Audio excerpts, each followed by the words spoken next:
팀장님, 팀장님, 큰일 났어요. 막내 선생님이 복도 끝에서 허둥지둥 뛰어옵니다. 앞치마가 흘러내리는 것도 모른 채 얼굴이 하얗게 질려가지고요. 이마엔 땀이 송골송골 맺혀 있고 자세히 보니 손목이 벌겋게 달아올라 있었어요. 나중에 들으니까 화장실에서 안 나오시는 할머니, 팔을 붙잡고 실랑이를 하다가 오히려 본인 손목에 붉은 자국이 났더라고요. 이분 할머니, 또 가셨어요. 오늘만 벌써 32번째예요. 32번. 32번. 하루에 화장실을 32번이라니요. 아침 9시에 출근하셔서 오후 5시에 퇴근하시니까 8시간 동안 32번이면 15분에 한 번 꼴입니다. 밥 드시다 말고, 노래 부르시다 말고, 낮잠 주무시다 말고, 눈만 뜨면 화장실로 향하시는 거예요. 직원들은 지쳐갔습니다. 다른 어르신들은 눈살을 찌푸리셨고요. 저 할머니 왜 저래? 혼자 화장실 다 차지하네. 수군거리는 소리가 귓전을 맴돌 때마다 저는 할머니 대신 죄송하다고 고개를 숙여야 했습니다. 솔직히 말씀드릴게요. 저도 짜증이 났습니다. 10년 넘게 이 일을 해왔지만 이런 경우는 처음이었거든요. 배변 실수를 하시는 분, 기저귀를 거부하시는 분, 화장실에서 넘어지시는 분은 많이 봤어요. 하지만 멀쩡히 걸어 들어가셔서 아무것도 안 하고 거울만 보다 나오시는 분은요? 그것도 하루에 30번씩? 대체 뭘 어쩌자는 건지 도무지 알 수가 없었습니다. 톤이 낮아지며. 그런데요, 여러분. 제가 그토록 답답해했던 그 행동 뒤에 차마 입에 담기도 힘든 사연이 숨어 있었습니다. 기억은 모래성처럼 무너져 내렸는데 가슴에 새겨진 단 하나의 약속만은 끝끝내 지워지지 않았던 거예요. 치매가 모든 걸 앗아갔지만 딱 하나, 사랑하는 사람 앞에서 예쁘게 보이고 싶다는 그 마음만큼은 빼앗아가지 못했던 겁니다. 오늘 제가 들려드릴 이야기는 화장실을 30번 가는 이상한 할머니의 이야기가 아닙니다. 먼저 떠난 남편을 60년의 습관으로 기다리는 한 여자의 마지막 사랑 이야기입니다. 이 이야기가 끝날 때쯤이면 아마 눈물을 참기 어려우실 겁니다. 영상 놓치지 않도록 지금 구독과 알림 설정 꼭 해두시고요. 준비되셨으면 함께 가보시죠. 부디 끝까지 들어주세요. 이 이야기가 끝날 때쯤 아마 당신도 누군가의 얼굴이 떠오르실 테니까요. 우리 주간보호센터는 매일 아침 9시면 작은 전쟁터가 됩니다. 삐걱거리는 셔틀버스 문이 열리고 어르신들이 한 분, 두 분 내리시면 그때부터 눈코 뜰 새가 없어요. 누구는 지팡이를 버스에 두고 내리셨다고 난리고 누구는 아침부터 속이 안 좋으시다며 인상을 쓰시고 누구는 오늘 왜 자기를 여기 데려왔냐며 보호자에게 서운함을 토해내시고요. 어르신 신발이요. 실내화로 갈아 신으셔야죠. 박 여사님, 가방은 제가 들어드릴게요. 누우세요, 네. 익숙한 아침 풍경입니다. 파스 냄새와 어르신들 특유의 오래된 옷장 냄새, 거기에 조리실에서 풍겨오는 된장국 냄새까지 뒤섞이는 공간. 누군가는 노인 타가소라고 부르지만 저에게 이곳은 수십 개의 인생이 교차하는 정거장 같은 곳이에요. 저마다의 사연을 품고 들어오셨다가 저마다의 무게를 안고 돌아가시는 곳이요. 그런데 그 북적이는 아침 풍경 속에서 유독 눈에 띄는 한 분이 계셨습니다. 이분 할머니, 그의 78이셨어요. 처음 할머니를 뵀을 때 저는 속으로 이런 생각을 했습니다. 어머, 저분은 잘못 오신 거 아니야? 왜냐하면요, 할머니의 행색이 여기 오시는 다른 어르신들과는 너무 달랐거든요. 보통 어르신들은 편한 추리닝 바지에 늘어난 티셔츠, 겨울이면 누빔 조끼 하나 걸치시는 게 대부분이세요. 며느리나 딸이 아침에 눈에 보이는 거 후다닥 입혀서 보내시는 거죠. 저도 나중에 그렇게 될 거예요, 아마. 바쁜 세상에 연로하신 부모님 옷차림까지 하나하나 신경 쓸 여유가 어디 있겠어요. 그런데 이분 할머니는 마치 어디 외출이라도 나가시는 것처럼 차려입고 오셨어요.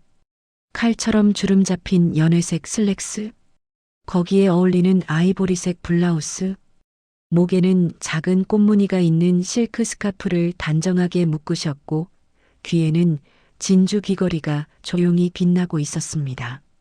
머리는요, 미용실에서 막 드라이하고 나온 것처럼 뽕을 살짝 세우셨는데 흰머리 사이로 옅은 갈색 염색이 얌전하게 빛났어요.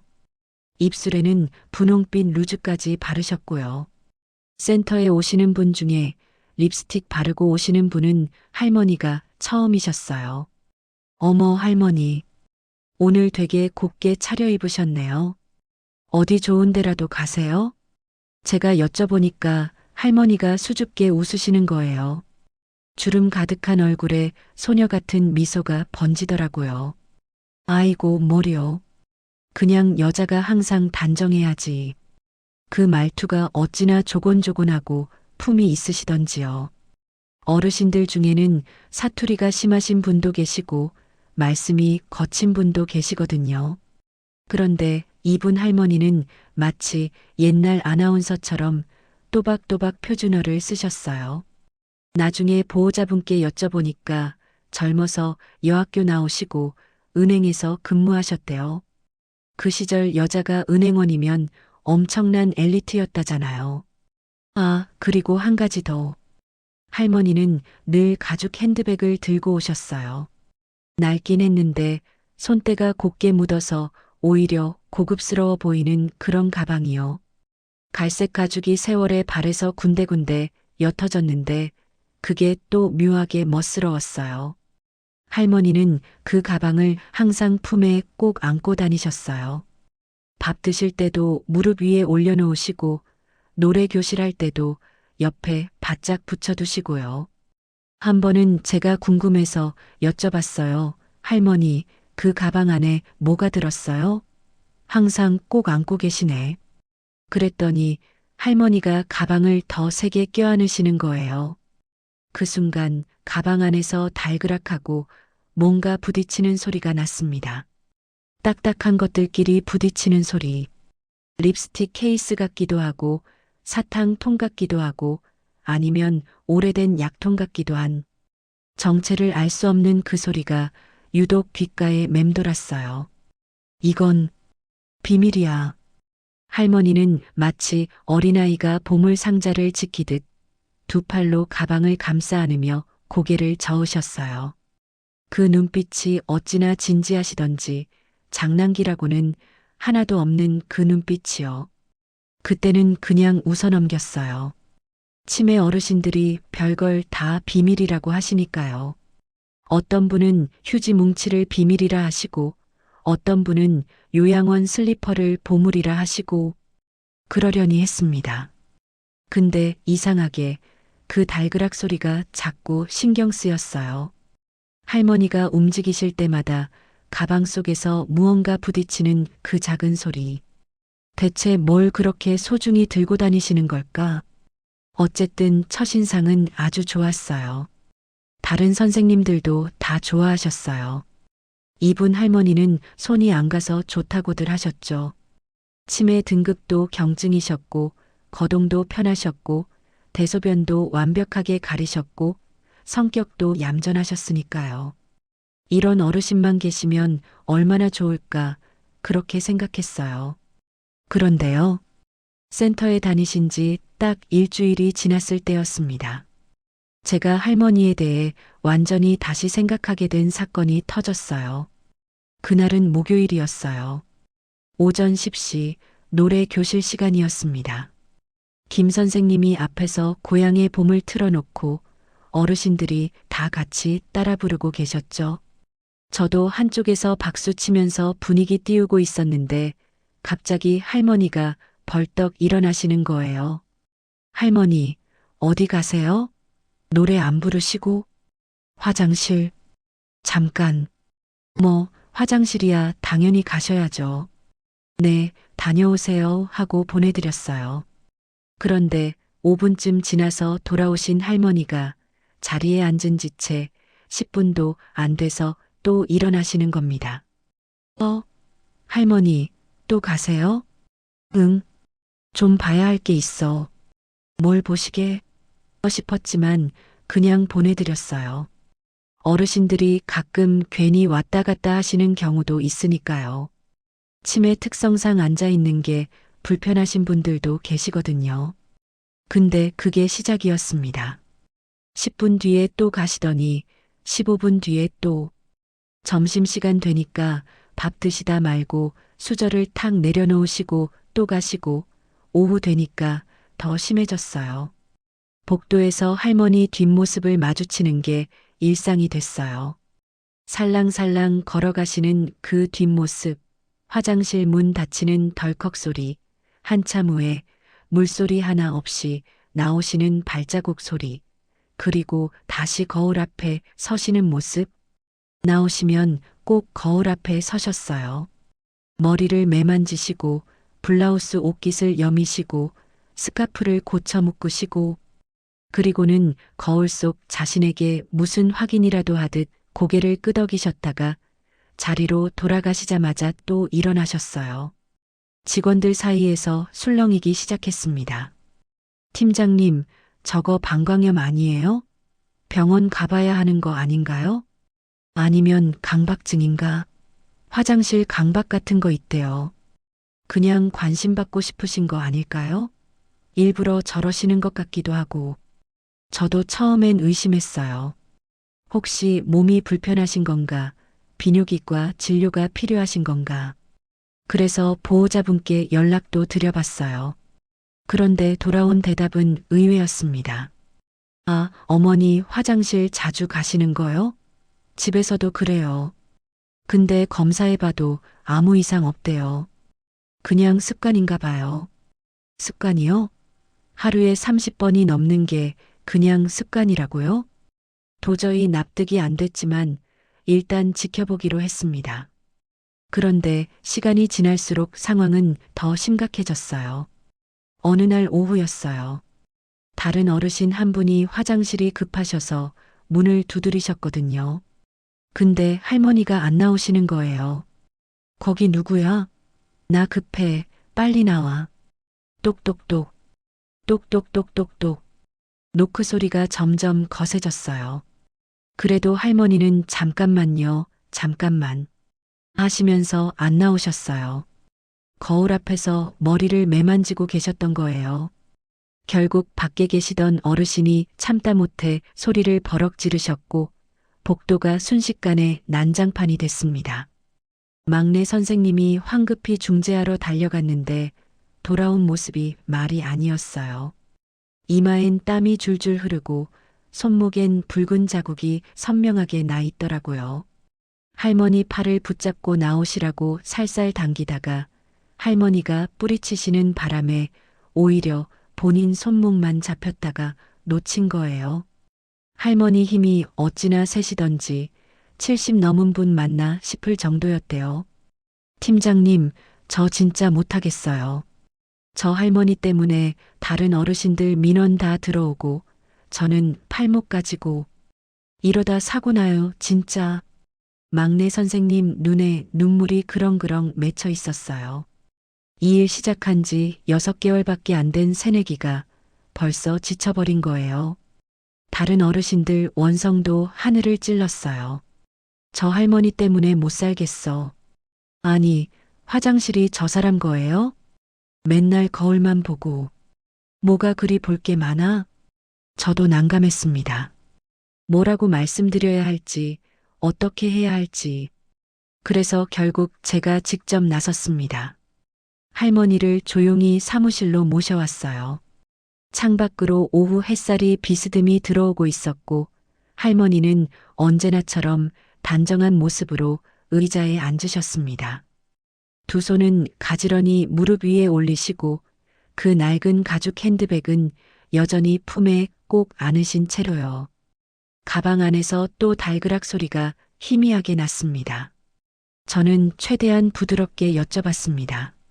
할머니, 혹시 어디 불편하신 데 있으세요? 화장실에 자주 가시길래 제가 좀 걱정이 돼서요. 할머니는 천천히 고개를 드셨어요. 오후 햇살이 할머니의 흰머리 위로 부드럽게 내려앉았습니다. 그리고 저를 똑바로 바라보시더니 마치 오랜 비밀이라도 털어놓듯 작은 목소리로 말씀하셨어요. 있잖아요, 선생님.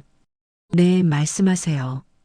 우리 영감이 밖에서 기다릴까봐 그래요. 네, 나 꼴이 흉하면 안 되잖아. 영감이 보면 실망하잖아요. 그 사람은 내가 예쁜 게 좋다고 했거든. 순간 심장이 철렁 내려앉는 기분이었습니다. 영감이라니요. 할머니의 남편분이라니요. 저는 할머니 입소 서류를 똑똑히 기억하고 있었거든요. 가족사항 란 배우자 칸에 적혀 있던 두 글자 사망. 그리고 그 옆에 작은 글씨로 3년 전이라고 덧붙여져 있었습니다. 할머니의 남편분은 3년 전에 돌아가셨어요. 그런데 할머니의 시간은 그 3년을 통째로 건너뛰고 남편분이 살아계시던 어느 날에 머물러 있었던 겁니다. 저는 할머니 얼굴을 다시 바라봤습니다. 정성스레 바른 분홍빛 루즈, 단정하게 묶은 스카프, 살짝 세운 머리, 그리고 무릎 위에서 달그락 소리를 내는 낡은 가죽 가방. 그 모든 것들이 갑자기 다르게 보이기 시작했어요. 이건 습관도 아니었고, 강박도 아니었고, 병도 아니었습니다. 할머니는 기다리고 계셨던 거예요. 언제 올지 모르는 남편을, 언제 문을 열고 들어올지 모르는 그 사람을. 그래서 한시도 흐트러진 모습을 보이실 수가 없었던 거예요. 60년을 그렇게 사셨으니까. 사랑하는 사람 앞에서 예쁘게 보이고 싶은 마음, 그 한 가지만큼은 기억이 지워지지 않았던 거예요. 가슴이 먹먹해졌습니다. 창밖으로 해가 기울고 있었어요. 주황빛 노을이 사무실 바닥에 길게 드리워졌고 할머니는 여전히 가방을 꼭 안은 채 창밖을 바라보고 계셨습니다. 마치 누군가를 기다리듯이요. 그런데 그때까지도 저는 몰랐어요. 할머니의 그 기다림이 얼마나 깊고 오래된 사연에서 비롯된 건지, 그리고 그 낡은 가죽 핸드백 안에서 달그락거리는 것의 정체가 뭔지 저는 아직 알지 못했습니다. 그날 이후로 저는 할머니를 다른 눈으로 보게 됐습니다. 예전에는 손이 많이 가는 민원 어르신 정도로만 생각했거든요. 솔직히 말하면 피하고 싶은 마음도 있었어요. 화장실 때문에 다른 어르신들한테 사과하고 막내 선생님 달래고 그게 하루 이틀도 아니고 매일이었으니까요. 근데 할머니가 영감을 기다린다는 그 말씀을 듣고 나니까 같은 행동이 달라 보이기 시작했어요. 아, 저 할머니가 저러는 이유가 있었구나. 저건 강박이 아니라 사랑이었구나. 그래서 저는 할머니를 조금 더 가까이에서 관찰하기로 했습니다. 당장 뭘 어떻게 해드릴 수는 없어도 최소한 이해라도 해드리고 싶었거든요. 점심시간이었어요. 센터 식당에서 어르신들이 옹기종기 모여 밥을 드시는 시간. 메뉴는 된장찌개에 생선구이, 나물 반찬 두어 가지. 뭐 특별한 건 아니지만 어르신들 입맛에 맞게 싱겁게 간을 하고 생선 가시는 미리 다 발라놓는 그런 소박한 밥상이에요. 저는 식판을 들고 할머니 옆자리에 앉았습니다. 할머니는 여느 때처럼 숟가락을 들기 전에 먼저 손거울을 꺼내셨어요. 그 낡은 가죽 핸드백에서 꺼낸 조그만 손거울. 열고 닫을 때마다 딸깍 소리가 나는 은색 테두리 거울이었어요.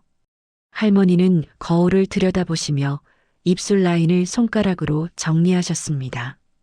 그러고는 머리카락이 흐트러진 데가 없나 확인하시고 스카프 매듭이 풀리지 않았나 만져보시고 그제야 안심이 되셨는지 거울을 가방에 넣으셨어요.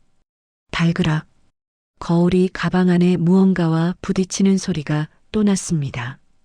그 소리가 자꾸 신경 쓰였지만 저는 모른 척 밥을 떴어요. 할머니, 오늘 생선구이 맛있어요. 많이 드세요.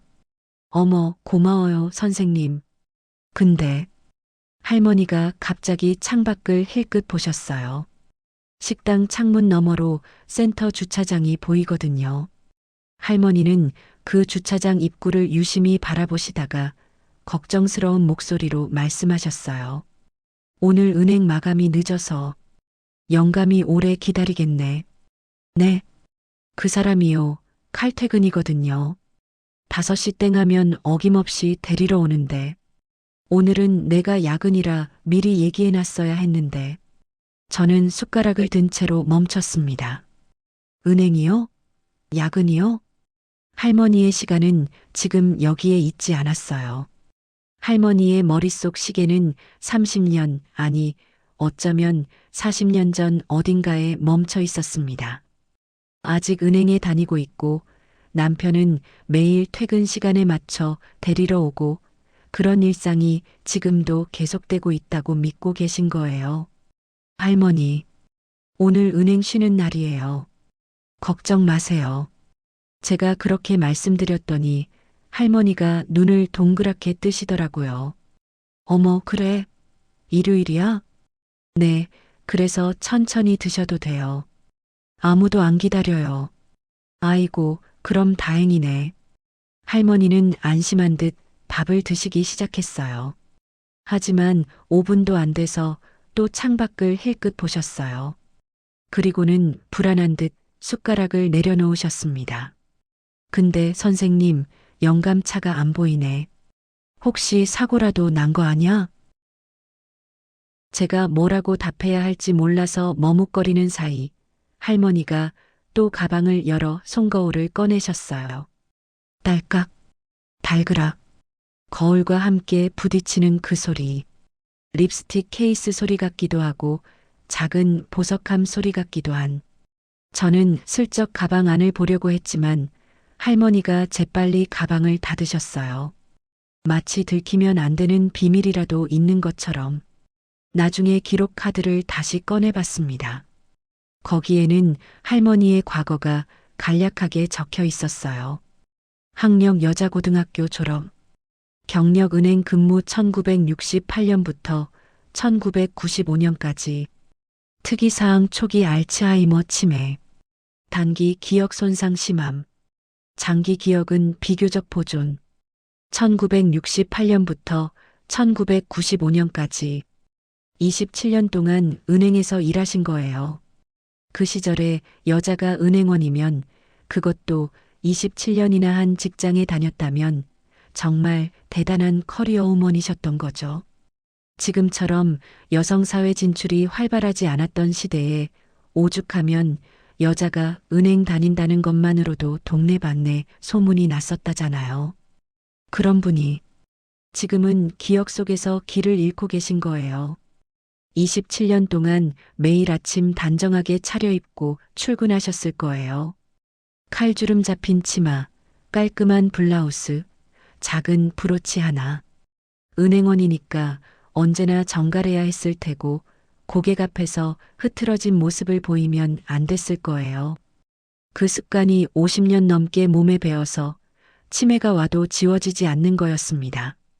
할머니한테 곱게 차려입는 것은 그냥 습관이 아니었어요. 그건 자존심이었고 정체성이었고 평생을 지켜온 자기 자신이었습니다. 그런데 치매는 그 자존심마저 조금씩 갉아먹고 있었어요. 점심 식사가 끝나고 할머니는 또 화장실로 가셨습니다. 저는 먼발치에서 지켜봤어요. 화장실 문이 닫히고 한참 후에 열렸습니다. 물 내리는 소리 없이요. 할머니는 세면대 앞 거울 앞에 서셨어요. 그리고 천천히 가방에서 무언가를 꺼내셨습니다. 립스틱이었어요. 다 닳아서 밑바닥이 보이는 낡은 립스틱. 할머니는 그걸 거울 앞에서 조심스럽게 바르셨어요. 입술 라인을 따라 천천히 또 천천히. 마치 의식을 치르듯이요. 그리고 나서 거울 속 자신을 바라보시며 말씀하셨어요. 아무도 없는 줄 아셨는지 혼잣말처럼 작은 목소리로요. 영감, 나 이뻐? 저는 복도 구석에서 그 모습을 보다가 눈물이 핑 돌았습니다. 78배 할머니가 거울 앞에서 소녀처럼 묻고 계셨어요. 세상 떠난 남편에게 나 이쁘냐고, 이 정도면 됐냐고. 그날 저녁 퇴근하고 집에 와서도 할머니 생각이 떠나질 않았어요. 저녁밥도 제대로 못 먹고 멍하니 TV만 켜놓고 있었습니다. 화면에서 뭐가 나오는지도 모르겠고 그냥 할머니가 거울 앞에서 영감, 나 이뻐? 하시던 그 모습만 자꾸 떠올랐어요. 결국 저는 할머니 보호자분께 전화를 드렸습니다. 할머니의 며느리 되시는 분이었어요. 여보세요. 이분 할머니 보호자분이시죠? 저 주간보호센터 팀장입니다. 아, 네네. 무슨 일이세요? 어머니가 또 무슨 사고를 치셨어요? 목소리에 피로가 잔뜩 묻어 있었어요. 아마 그동안 연락 올 때마다 안 좋은 소식뿐이었으니까 또 뭔가 싶으셨겠지요. 아니요, 사고는 아니에요. 그냥 할머니에 대해 좀 더 알고 싶어서 전화드렸어요. 알고 싶다뇨?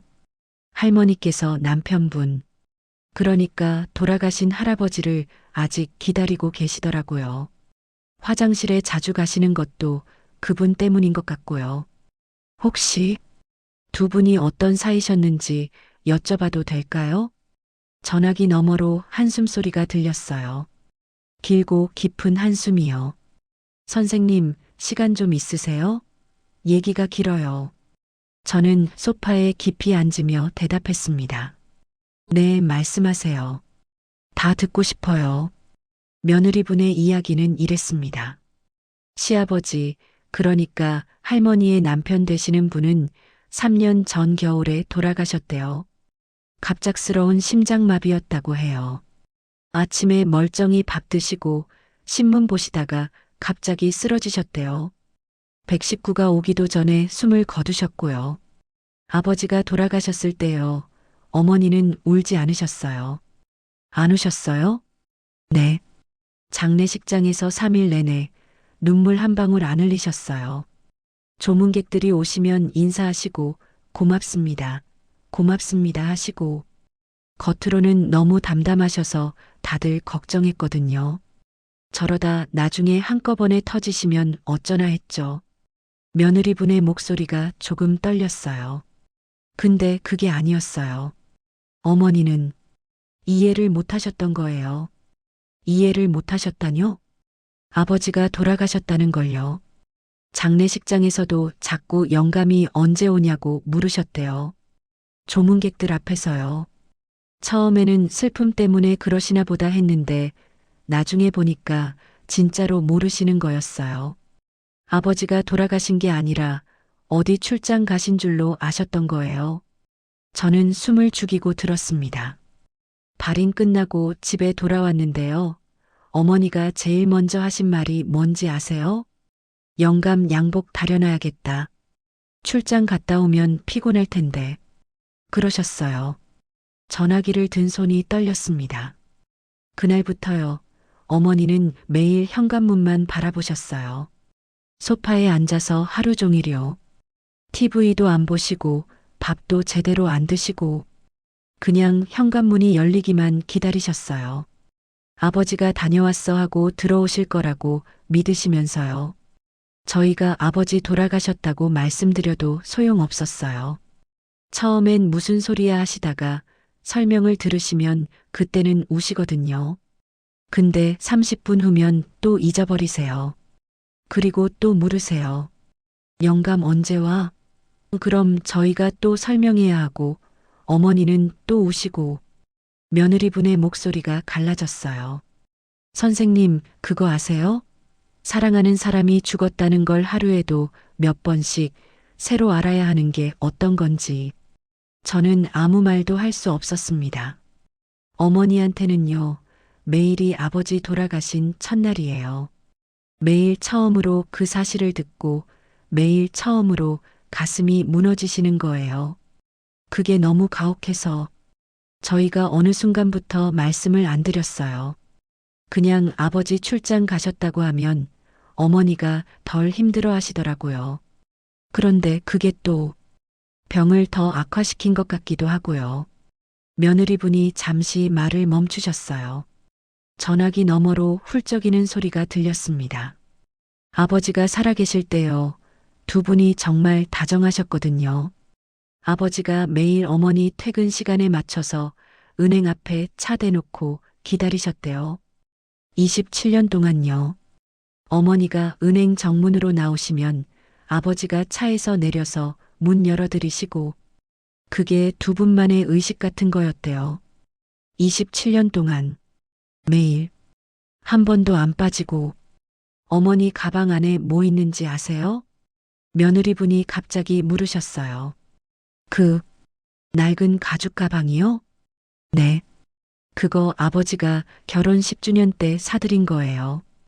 50년 넘게 쓰셨어요.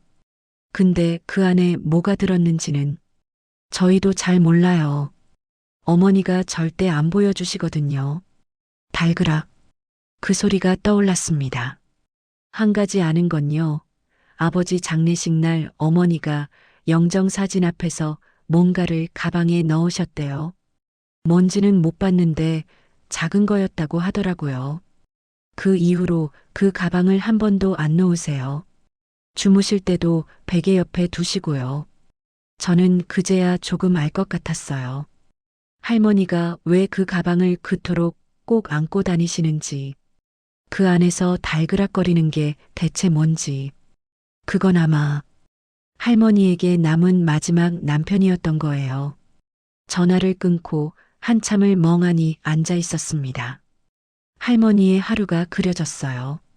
아침에 눈을 뜨면 남편이 어디 갔는지 모르는 거예요. 아, 출장 갔나 보다. 그래도 오늘은 오시겠지. 그래서 예쁘게 차려입는 거예요.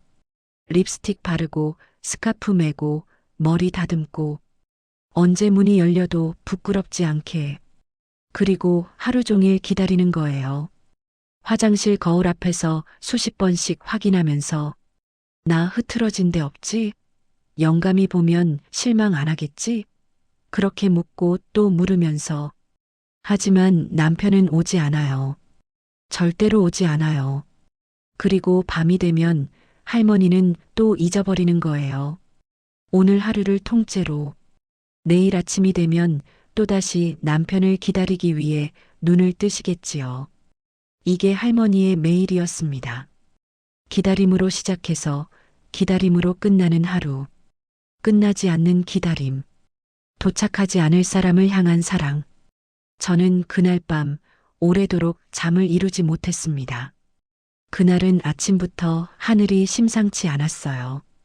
출근길에 올려다본 하늘이 시커먼 먹구름으로 뒤덮여 있었거든요. 일기예보에서는 오후부터 강한 비가 내린다고 했는데 저는 속으로 제발 틀려라 빌었습니다. 왜냐하면 비 오는 날은 어르신들이 유난히 불안해하시거든요. 기압이 낮아지면 몸도 마음도 가라앉는다고 하잖아요. 어르신들한테는 그게 10배쯤 심하게 오는 것 같아요. 평소보다 짜증을 많이 내시고 우울해하시고 예민해지시고 특히 치매 어르신들은 날씨 변화에 민감하셔서 비 오는 날이면 센터가 전쟁터가 되곤 합니다. 그리고 그날 제 불길한 예감은 틀리지 않았어요. 오전 11시쯤이었을 거예요. 첫 번째 빗방울이 창문을 때리기 시작했습니다. 처음에는 후두둑 성긴 빗방울이었는데 금세 억수같이 쏟아지기 시작했어요. 창밖이 뿌옇게 흐려지고 천둥 번개까지 치기 시작했습니다. 우르르 쾅 하는 소리에 어르신 몇 분이 깜짝 놀라 비명을 지르셨고 센터 안이 술렁이기 시작했어요. 어머 무서워. 나 집에 갈래. 천둥이여 천둥. 문 닫아 문. 우리 집에 빨래 널어놨는데 직원들은 어르신들 달래느라 정신이 없었습니다. 저도 이리 뛰고 저리 뛰면서 괜찮아요.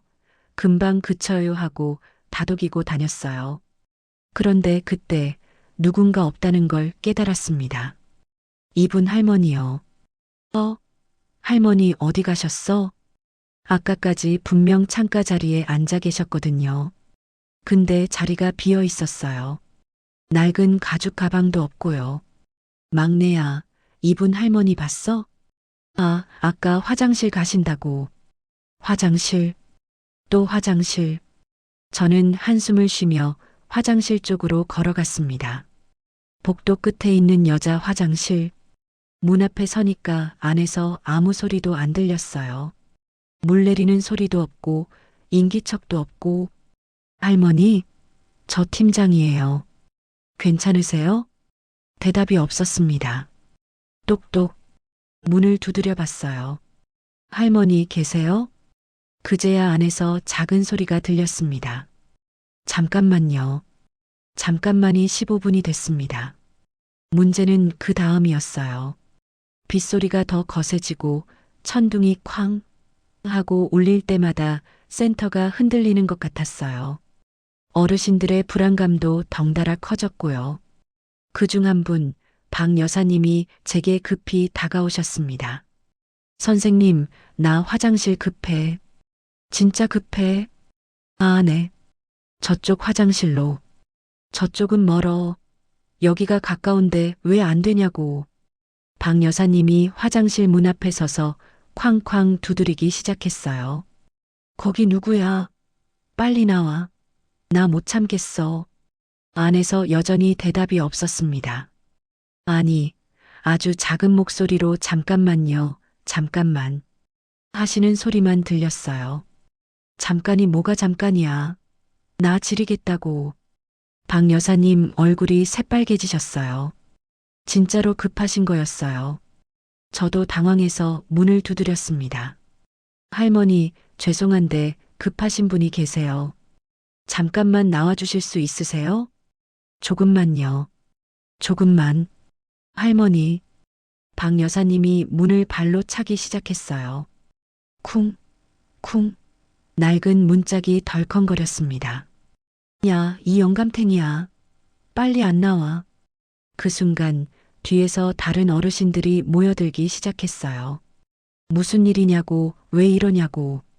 복도가 금세 북새통이 됐습니다. 뭐야, 또 저 할머니야? 맨날 화장실 차지하고 난리네. 저러면 우리는 어쩌라고. 비난의 목소리가 쏟아졌어요. 저는 그 사이에서 양쪽을 달래느라 진땀을 뺐습니다. 여러분, 잠깐만요. 제가 처리할게요. 잠시만 기다려주세요. 박 여사님을 다른 화장실로 모셔가려고 팔을 잡았는데 뿌리치시는 거예요. 싫어. 나 여기 쓸 거야. 전현 끌어내. 전현이라는 말에 가슴이 철렁했어요. 상황은 점점 악화됐습니다. 막내 선생님이 헐레벌떡 뛰어왔어요. 팀장님, 어떡해요? 다른 어르신들 난리 났어요. 오늘 하루 민원만 10건이에요. 일단 다들 진정시켜. 내가 문 열어볼게. 저는 화장실 문 앞에 섰습니다. 주머니에서 만능 열쇠를 꺼냈어요. 센터 화장실 문은 안전상의 이유로 밖에서도 열 수 있게 되어 있거든요. 어르신들이 안에서 쓰러지실 경우를 대비해서요. 손에 열쇠를 쥐고 잠시 망설였습니다. 문을 따는 게 맞는 걸까? 할머니의 사생활을 침해하는 건 아닐까? 하지만 다른 어르신들도 급하고 센터 분위기도 엉망이고 이대로 두면 더 큰 사고가 날 것 같았어요. 우르르 쾅. 그때 하늘에서 천둥이 한 번 더 울렸습니다. 창밖으로 번개가 번쩍였고 그 빛에 복도가 하얗게 물들었어요. 저는 마음을 굳히고 열쇠를 문에 꽂았습니다. 딸깍. 자물쇠가 열리는 소리가 났어요. 문을 열었습니다. 그리고 저는 그 자리에 얼어붙었어요. 할머니가 세면대 앞 거울 앞에 서 계셨습니다. 두 손으로 세면대 가장자리를 꼭 붙잡은 채로요. 어깨가 미세하게 떨리고 계셨어요. 뒤에서 봐도 그게 느껴졌습니다. 할머니? 제가 부르자 할머니가 천천히 고개를 돌리셨어요. 그 순간 심장이 멈추는 것 같았습니다. 할머니가 울고 계셨어요. 아니, 정확히 말하면 울면서도 화장을 고치고 계셨어요. 눈에서는 눈물이 줄줄 흐르는데 손에는 립스틱이 들려 있었거든요. 거울 앞에서 눈물을 닦으면서 동시에 입술을 바르고 계셨던 거예요. 립스틱이 눈물에 젖은 손에 묻어서 입술 라인이 삐뚤빼뚤 번져 있었습니다. 할머니, 왜 그러세요? 왜 우세요? 저는 당황해서 다가갔어요. 근데 할머니가 고개를 저으시며 한 발짝 물러나셨습니다. 안 돼. 아직 안 돼. 뭐가 안 돼요? 할머니, 밖에 급한 분들 많아요. 나가셔야 해요. 저도 모르게 목소리가 높아졌어요. 밖에서 기다리는 어르신들, 쏟아지는 민원, 막내 선생님의 지친 얼굴. 그게 다 머릿속에서 뒤섞이면서 저도 한계에 다다랐던 것 같아요. 할머니, 도대체 왜 이러세요? 매일매일 화장실만 오셔서 뭘 하시는 거예요? 제가 소리를 질렀어요. 그러자 할머니가 눈물 가득한 눈으로 저를 바라보시며 말씀하셨습니다. 작고 떨리는 목소리로요. 오늘 비 오잖아. 네, 영감이 그랬어. 비 오는 날은 꼭 우산 가지고 데리러 온다고. 은행 앞에서 기다리지 말고 로비에 있으라고. 차 가지고 간다고. 천둥이 울렸습니다. 창밖으로 번개가 번쩍였고요. 그 빛에 할머니의 눈물 젖은 얼굴이 하얗게 비쳤어요. 이쁘게 하고 기다려야지. 영감이 날 보면 기뻐해야 하는데. 내가 이렇게 흉하면 안 되는데. 할머니가 다시 거울을 보셨어요. 그리고 번진 립스틱을 손가락으로 문지르며 울먹이셨습니다. 근데 자꾸 눈물이 나. 왜 자꾸 눈물이 나는지 모르겠어. 여러분, 지금 이 장면에서 마음이 먹먹해지셨다면 좋아요 한 번만 눌러주세요. 그 작은 응원이 이런 이야기를 더 많은 분들께 전하는 힘이 됩니다. 저는 그 자리에 서서 아무 말도 할 수 없었습니다. 할머니는 모르시는 거예요. 왜 눈물이 나는지, 왜 가슴이 아픈지, 머리는 잊어버렸는데 몸이 기억하고 있는 거예요. 남편이 오지 않을 거라는 걸. 아무리 기다려도 아무리 예쁘게 해도 그 사람은 이제 올 수 없다는 걸. 머리는 몰라도 가슴은 알고 있었던 거예요. 그래서 눈물이 났던 거예요. 저는 들고 있던 열쇠를 떨어뜨렸습니다. 달그락 열쇠가 타일 바닥에 부딪히는 소리가 났어요. 그리고 저도 모르게 눈물이 흘렀습니다. 할머니. 저는 할머니를 안았습니다. 화장실 세면대 앞에서 아무 말 없이 그냥 안았어요. 할머니의 작은 어깨가 제 품에서 떨리고 있었습니다. 밖에서는 여전히 빗소리가 쏟아지고 있었고 천둥이 울리고 있었고 어르신들의 웅성거리는 소리가 들렸지만 그 순간만큼은 아무것도 들리지 않았어요. 챕터 630번의 화장실, 그 애절한 의미. 그날 저녁 센터 업무가 끝나고 사무실에 혼자 남았습니다. 책상에 스탠드만 켜놓고 한참을 멍하니 앉아 있었어요. 창밖으로는 여전히 비가 내리고 있었습니다. 나처럼 억수로 쏟아지진 않았지만 가늘고 긴 빗줄기가 창문을 타고 흘러내리고 있었어요. 그 빗소리가 마치 누군가 흐느끼는 것처럼 들렸습니다. 저는 할머니 얼굴을 계속 떠올렸어요. 거울 앞에서 울면서도 립스틱을 바르시던 그 모습, 영감이 데리러 온댔어라고 말씀하시던 그 떨리는 목소리, 왜 눈물이 나는지 모르겠다고 하시던 그 혼란스러운 눈빛, 그리고 깨달았습니다. 할머니가 왜 하루에 30번씩 화장실에 가셨는지. 여러분 생각해 보세요. 사랑하는 사람과 만나기로 한 날. 그날 아침 우리는 뭘 하죠? 거울 앞에 서잖아요. 머리를 빗고 옷을 고르고 화장을 하고 다 했다 싶어서 나가려다가도 문 앞에서 다시 돌아와 거울을 한 번 더 보잖아요. 입술색이 괜찮은지, 머리카락이 흐트러지지 않았는지, 이 옷이 나한테 어울리는지, 그리고 또 보고 또 보고. 그게 뭐예요? 그게 설렘이잖아요. 사랑하는 사람 앞에서 예쁘게 보이고 싶은 마음. 그 사람이 나를 보고 기뻐했으면 좋겠는 마음. 그 설렘이 거울 앞에 자꾸 서게 만드는 거잖아요. 할머니의 하루는 매일이 남편과의 첫 데이트 같은 거였어요.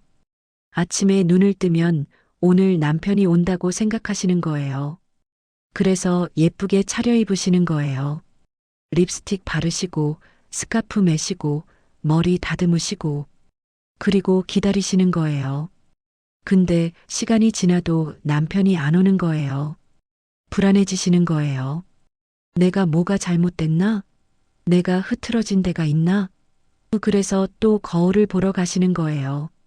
확인하시는 거예요. 나 괜찮지? 영감이 보면 예쁘다고 하겠지?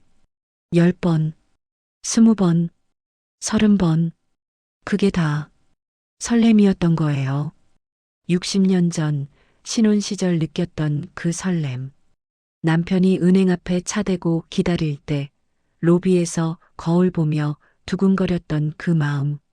치매가 와서 다 잊어버렸는데 그 감정만은 잊어버리지 못한 거예요. 몸이 기억하고 있었던 거예요. 손이 기억하고 있었던 거예요. 립스틱 바르는 법, 스카프 매는 법, 머리 다듬는 법. 그게 다 남편을 위한 거였으니까. 평생 그렇게 해왔으니까. 그리고 가슴이 기억하고 있었던 거예요. 사랑하는 사람 앞에서 예쁘게 보이고 싶은 그 마음.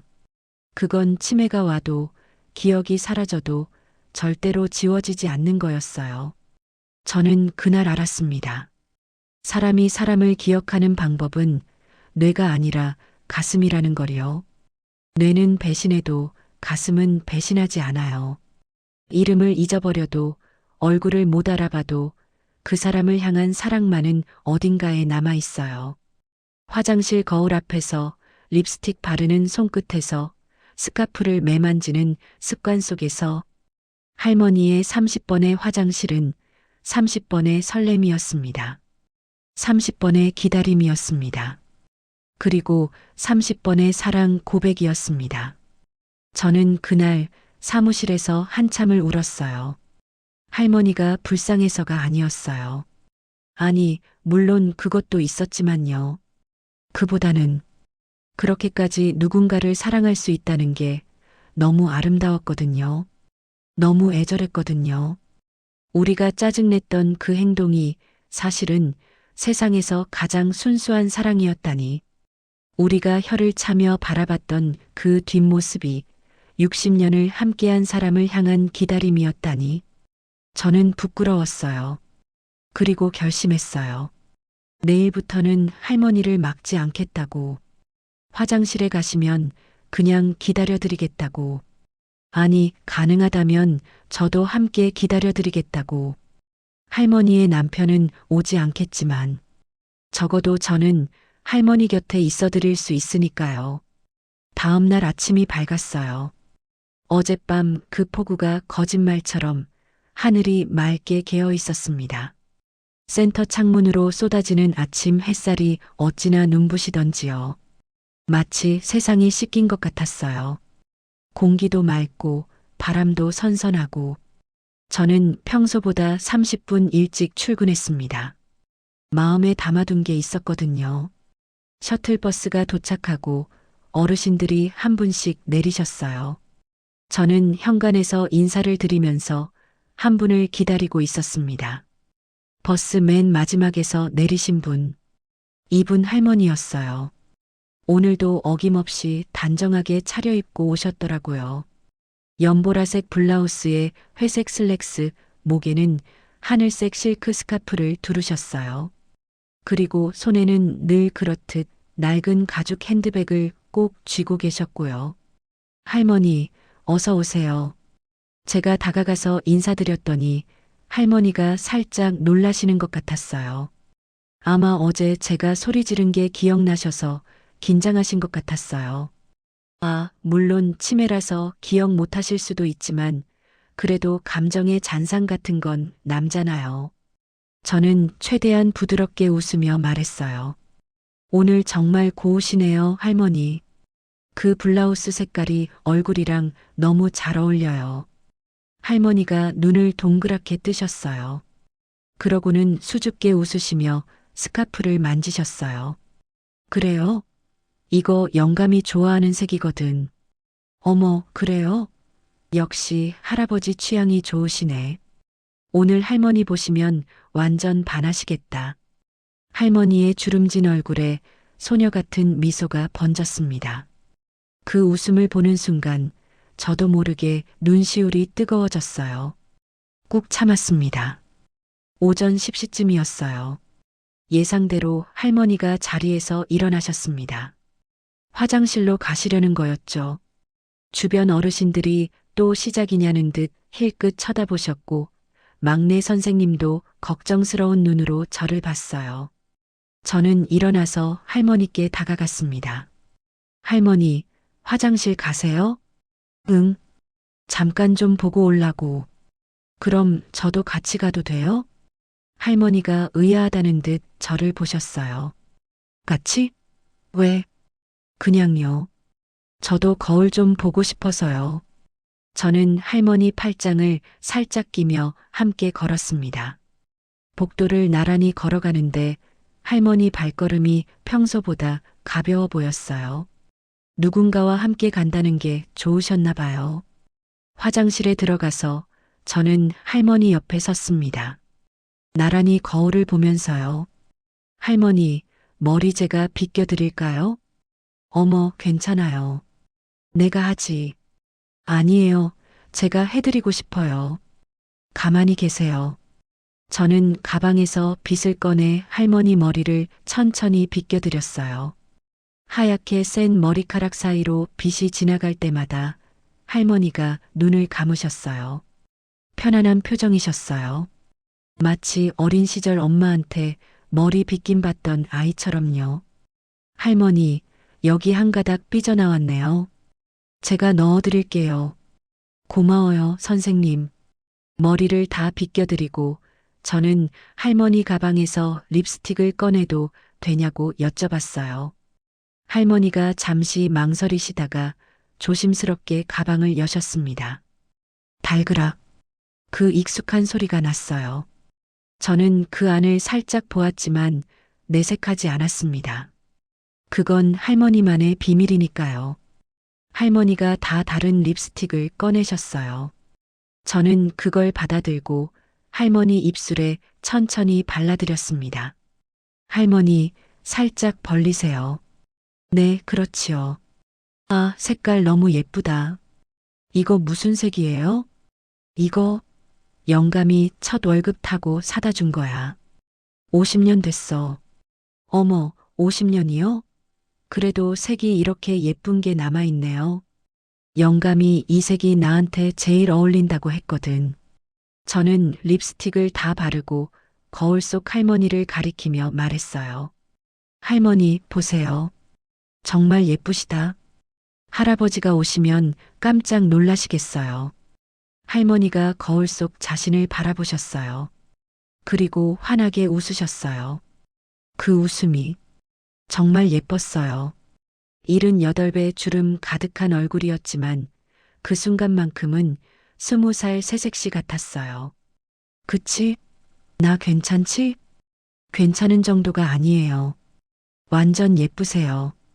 그날 이후로 저는 매일 할머니와 함께 화장실에 갔어요. 할머니가 가신다고 하시면 잠깐만요. 저도 같이요. 하고 따라갔습니다. 그리고 거울 앞에 나란히 서서 머리도 빗겨드리고 옷매무새도 정리해드리고 립스틱도 발라드렸어요. 그러면서 오늘도 예쁘시네요. 할아버지가 반하시겠어요. 하고 맞장구를 쳐드렸어요. 신기한 건요.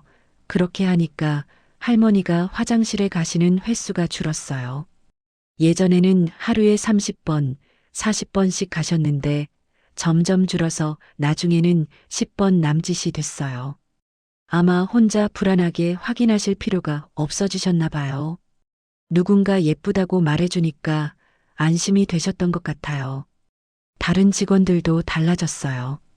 막내 선생님은 이제 할머니가 화장실 가시면 짜증내는 대신 할머니, 오늘도 꽃단장하러 가세요? 하고 웃으며 인사해요. 김 선생님은 할머니 자리에 작은 손거울을 가져다 놓으셨어요. 이거 보시면서 확인하세요 하면서요. 심지어 다른 어르신들도 변하셨어요. 저 할머니 때문에 못 살겠다고 하시던 분들이 이제는 오늘도 신랑 만나러 가? 하고 놀리시면서도 웃으세요. 박 여사님은 어느 날 할머니한테 이러시더라고요. 야, 너 맨날 예쁘게 하고 다니니까 나도 욕심나네. 나도 립스틱 하나 사야겠다. 할머니가 수줍게 웃으시며 대답하셨어요. 같이 바르자. 여자는 죽을 때까지 예뻐야 해. 그 말에 어르신들이 다 같이 웃으셨어요. 센터가 따뜻해졌어요. 그로부터 1년이 흘렀습니다. 할머니의 치매는 조금씩 더 진행됐어요. 이제는 제 이름도 다른 어르신들 얼굴도 잘 못 알아보세요. 가끔은 여기가 어딘지도 헷갈려 하시고요.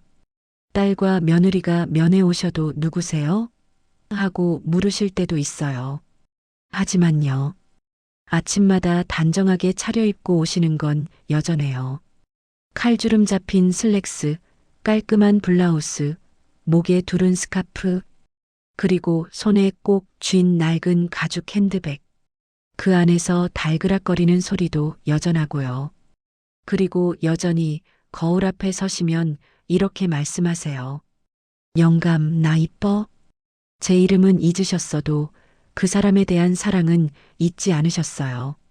그게 저한테는 기적처럼 느껴졌습니다.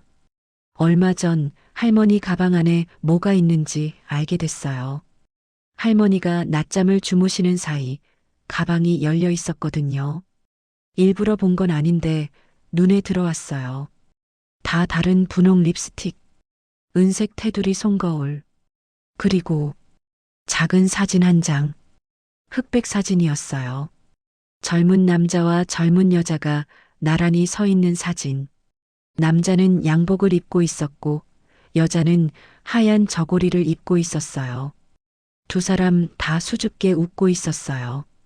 사진 뒷면에는 희미하게 글씨가 적혀 있었습니다.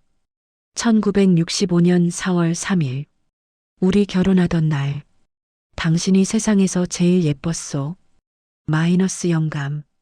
저는 한참을 그 사진을 바라보다가 조심스럽게 가방 안에 도로 넣어드렸어요. 그제야 알았습니다. 할머니가 60년 동안 그 가방을 놓지 않으신 이유를요. 그 안에 영감이 있었으니까요. 비록 사진 한 장이지만 할머니한테는 그게 전부였던 거예요. 남편의 글씨, 남편의 목소리, 남편의 사랑. 다 거기 들어 있었던 거예요, 여러분. 저는 이 일을 하면서 많은 어르신들을 만났어요. 기억을 잃어가는 분들, 가족 얼굴도 못 알아보시는 분들, 자기 이름조차 잊어버리신 분들. 그분들을 보면서 저도 두려웠어요. 나도 나중에 저렇게 되면 어쩌지? 하고요. 기억을 잃는다는 건 정말 무서운 일이잖아요. 내가 누구인지, 내가 누굴 사랑했는지 다 잊어버린다는 게. 그런데 이분 할머니를 보면서 저는 조금 덜 무서워졌어요. 왜냐하면요. 기억은 사라져도 사랑은 남더라고요. 이름은 잊어버려도 그 사람 앞에서 예쁘게 보이고 싶은 마음은 남더라고요. 얼굴은 흐릿해져도 함께했던 습관은 몸에 새겨져 있더라고요. 뇌가 배신해도 가슴은 끝까지 기억하더라고요. 그러니까요. 지금 누군가를 사랑하고 계신 분들, 오래된 배우자와 함께 살고 계신 분들, 아니면 이제 막 사랑을 시작하신 분들, 그 사랑 열심히 하세요. 매일 손잡아 주시고, 매일 예쁘다 말해 주시고, 매일 함께 밥 드시고, 매일 같이 웃어 주세요. 그게 다 몸에 새겨지거든요. 나중에 기억이 흐려져도 그 습관만은 남으니까요. 할머니처럼요. 60년 동안 남편 앞에서 예쁘게 하던 그 습관이 치매가 와도 사라지지 않은 것처럼요. 사랑은 기억보다 강합니다. 사랑은 기억보다 강합니다. 여러분, 우리나라 옛말에 그런 말이 있지요? 눈에서 멀어지면 마음에서도 멀어진다고요. 저도 예전엔 그 말이 맞는 줄 알았습니다. 안 보면 잊혀지는 게 당연한 이치라고요. 하지만 이분 할머니를 보면서 깨달았습니다. 그 말 참 무색하더라고요. 어떤 사랑은요, 눈에서 멀어질수록 마음속에서는 더 선명해지기도 합디다. 눈앞에 없으니까 사무치게 그리워서 마음 한가운데에 더 깊이 뿌리를 내리나 봅니다. 그러니 눈에서 멀어졌다고 슬퍼하지 마세요. 진짜 사랑은 보이지 않는 곳에서 더 빛나는 법이니까요. 오늘 이야기는 여기까지입니다. 사랑은 시간보다 깁니다. 사랑은 이 세상 그 무엇보다 오래 남습니다. 오늘 이 이야기가 마음에 남으셨다면 사랑하는 분께 이 영상 한번 보내드려 보세요. 말로 못했던 마음, 이 영상이 대신 전해드릴 겁니다. 그리고 구독 안 하신 분들은 구독, 좋아요, 알림 설정까지. 저희는 더 따뜻한 이야기로 다시 찾아뵙겠습니다. 오늘도 할머니는 화장실 거울 앞에 서 계세요. 머리를 다듬으시고 립스틱을 바르시고 스카프를 매만지시면서요. 그리고 거울 속 자신에게 묻고 계시겠죠. 영감, 나 이뻐? 저는 알아요. 하늘 어딘가에서 그분이 대답하고 계실 거라는 걸. 그럼 세상에서 제일 예뻐. 여러분, 오늘 이야기는 여기까지입니다. 긴 이야기 들어주셔서 감사합니다. 오늘 밤 잠들기 전에 사랑하는 사람 얼굴 한번 떠올려 보세요. 그리고 내일 아침에는 그 사람한테 사랑해 한마디 해주세요. 그 한마디가 언젠가 당신을 지켜줄 겁니다. 기억이 흐려지는 그날에도요. 안녕히 계세요.